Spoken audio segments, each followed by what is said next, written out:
Greetings, students, and welcome to another edition of Mr. Zoller's Social Studies Podcast. Now, today we have the third part in our series on the original 13 English colonies in the New World.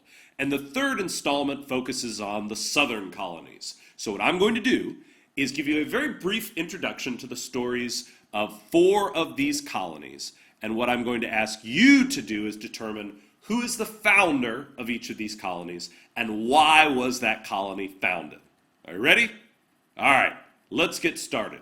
Now, our story today actually begins with a line of latitude, a very famous line of latitude in American history called the Mason-Dixon line. The Mason-Dixon line was surveyed by 2 English mathematicians named Charles Mason and Jeremiah Dixon. Now, the Mason-Dixon line is actually very important in American history, but its importance shows up much later on in time. For our purposes, though, the reason that I bring the Mason-Dixon line to your attention is because it shows the demarcation between the northern colonies and the southern colonies, which we'll be talking about today. In the southern colonies, we see a very different way of life developing. To illustrate this, let's talk about our first colony, which is the colony of Virginia. Now, you are likely already familiar with the story of the very first settlement in Virginia, which is also England's first permanent settlement in the New World. I'm talking, of course, about Jamestown. And the story of Jamestown has to do with a man named John Smith. Now, when John Smith arrived in Jamestown, there was not actually a great deal of certainty that Jamestown was going to be successful. The colony was full of people who wanted to spend their time searching for gold and not spend their time doing things like building shelters or finding food. And so John Smith instituted a policy called no work, no food. In other words, if you were not contributing to the success of the colony, then you weren't going to eat. It was that policy that really helped turn Jamestown around and send it in the right direction.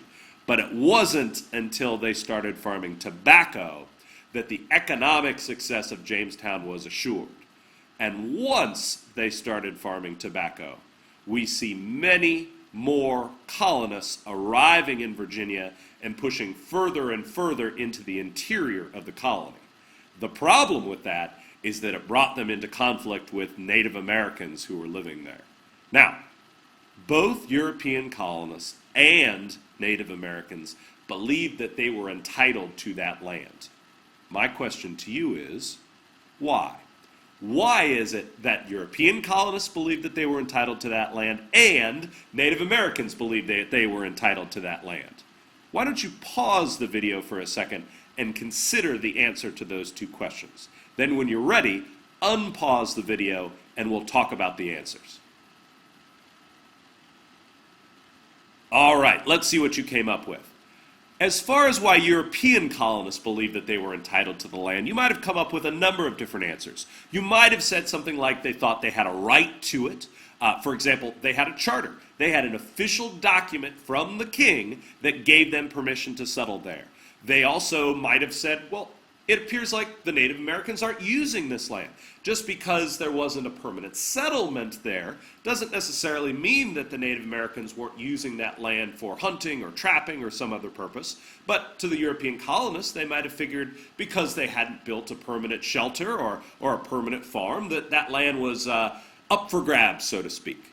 Another argument that the European colonists might have believed was they might have just said, well, we're more powerful. They might have used sort of a bully's logic and said, because we have more advanced weapons, we are entitled to take whatever land we want. But meanwhile, the Native Americans also believed that they were entitled to that land. What did you come up with for the reasons why the Native Americans believed they were entitled to the land? You probably said something like, well, they were there first. They were living on this land for generations, long before the European colonists showed up. Either way, both of these groups believed that they were entitled to this land, and that's obviously going to create a great deal of conflict. Why don't you pause the video for a second while you record all these answers, and then unpause the video when you're ready to move on. All right. Now, more colonists are arriving in Virginia during this time period here. And what happens is the original colonists, the wealthier planters, they are taking up all the best land that's located along the coast. But as more and more people arrive, or as more and more indentured servants are given their freedom dues, they are pushing deeper and deeper into the colony. And ultimately, that's going to bring them into conflict with Native Americans. So, after one particularly bloody conflict, the colonists who were living deep along the frontier appealed to the governor of Virginia to help protect them from the Native Americans. The problem is, though, the governor of Virginia had a conflict of interest. He was making lots of money off the fur trade with Native Americans, and so he refused to help the frontier colonists. And as a result, you had a man named Nathaniel Bacon who decided he was going to take matters into his own hands. He organized a group of angry farmers and frontiersmen, and they began raiding Native American villages. But it didn't stop there. He eventually turned his attention on the capital in Jamestown, attacked the capital, and tried to burn it to the ground. Now, this rebellion became known as Bacon's Rebellion. And it lasted for only a short period of time, because eventually Nathaniel Bacon dies suddenly, and the whole rebellion, the whole movement, crumbles as a result of this. But this is particularly important because it shows that conflict between Native Americans and colonists is not going to go away anytime soon. Now, that's true in Virginia. It's also true in other colonies as well. Let's go ahead and turn our attention to the colony of Maryland. Now, the story of Maryland is one of rich natural resources, religion, and a man named Lord Baltimore. Now, Lord Baltimore was an English noble, and if we were going to chart the political career of Lord Baltimore, it would be one of great promise.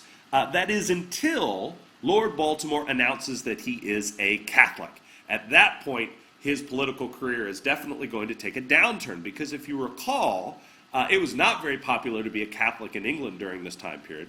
The Anglican Church was the official church of the country, so it was sort of political suicide to announce that you were in fact a Catholic instead. But Lord Baltimore decides he's going to summon up whatever political clout he has left and push forth an idea that he has, which is to create a colony in the New World that would provide religious freedom for Catholics. Now, does this sound familiar to you? Because we heard a very similar story about William Penn. This is the same idea that William Penn has that leads to the founding of Pennsylvania. But instead here we're talking about providing religious freedom not to Quakers, but providing religious freedom for Catholics instead. Now, there is one more downturn that Lord Baltimore's political career is going to suffer, and that is the moment when he dies.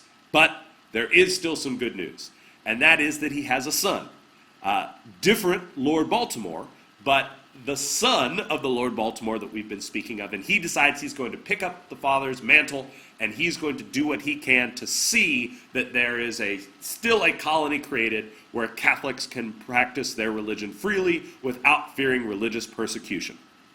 And as a result, you see a number of settlers who are moving to Maryland to take advantage not only of the abundant natural resources, but also of the freedom that is provided by the Act of Toleration. The Act of Toleration was the document that promised to provide religious freedom not only for Catholics, but for Protestants as well.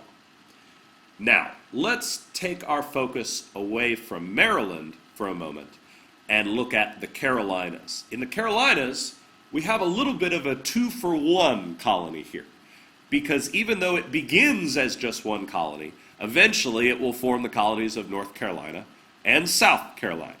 Now, Carolina begins with a charter that is given to a group of 8 nobles who are referred to as the Lord Proprietors.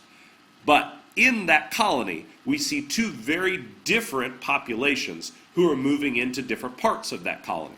The northern part of the colony is primarily made up of farmers with very small farms who are growing tobacco. These are colonists who are moving down south from the colony of Virginia, located just north of the Carolinas. In the southern part of the colony, though, we see very different colonists moving in. We see very large plantations, similar to what we would have seen in the Caribbean during that time period. And eventually what happens is it's determined that because you have two very different populations living in two different parts of the colony, that they would be split apart. Each one would have their own individual charter, and they would create two separate colonies. But one more thing that we need to talk about that comes out of the Carolinas, and that is that as we see, especially these large plantations down in what will become South Carolina, as these plantation owners are moving in, they need a very large workforce for crops that they're planting, like rice, for example. And because of this need for a large workforce, that increasingly causes them to look towards slaves as a source of that labor. All right, one more colony for us to talk about is the colony of Georgia. Now, the story of Georgia involves a man named James Oglethorpe, and James Oglethorpe saw a very particular problem, and he believed that he could solve it. That particular problem that he was looking at was the English debt law. Now, the English debt law says that people who owed money to anyone, including private citizens, could be put in jail until that debt was repaid. But I want you to stop and think about that for a second. So that says that you would be in jail because you can't pay your debts. But if you're in jail, that makes it awfully difficult for you to earn money to pay off your debts, which means that you're stuck in jail because you can't pay off your debts. But while you're in there, you're not able to earn any money. And you see how we end up moving around and around and around in this very vicious circle. And so what James Oglethorpe decides is, what we should do is create an alternative to throwing these people in jail. We should give them a chance to work off their debt. And he creates a new colony called Georgia. And in Georgia, colonists would have an opportunity to come across the Atlantic, live in this new colony, and repay the debts that they had accrued back in England. Oh, by the way, there is one more benefit of the colony of Georgia, and that is that just south of Georgia was a colony owned by the Spanish. So we have Spanish Florida bordering our 13 colonies. Well, if the Spanish had decided to attack the 13 colonies, they would have had to go through Georgia. So, in other words, Georgia is not only formed as an opportunity for people in debt to make a fresh start, it also forms a defensive buffer zone between the Spanish Florida colony and the rest of the English 13 colonies. All right. Well, that's the last of our southern colonies. And so let's see how many of these answers you were able to come up with. Why don't you go ahead and pause the video and see how much of this chart you'd be able to fill in. And then when you're ready, go ahead and unpause the video and we'll talk about the answers. All right, let's see what you got. When we start with the colony of Virginia, we know that the first great leader of the colony of Virginia was John Smith, but the reason that Virginia was founded was to provide economic opportunities. Then we moved on and we talked about Maryland. The founder of Maryland was Lord Baltimore, and Maryland was founded to provide religious and political freedom for Catholics. And then we have the Carolinas. Now, the Carolinas were founded originally by that group of 8 nobles. And eventually we know the Carolinas are going to split into 2 different colonies, North Carolina and South Carolina, but they were both formed for the same reason, which was to provide economic opportunities for the people who were living there. And then finally, our last colony was Georgia. And Georgia was founded by James Oglethorpe, and the reason that Georgia was founded was, now this is twofold, it's to provide economic opportunities for debtors, in other words, people in debt, and also to serve as a defensive buffer against Spanish Florida. All right. Well, that's it for our podcast today. I hope you've enjoyed it, and keep studying the social studies.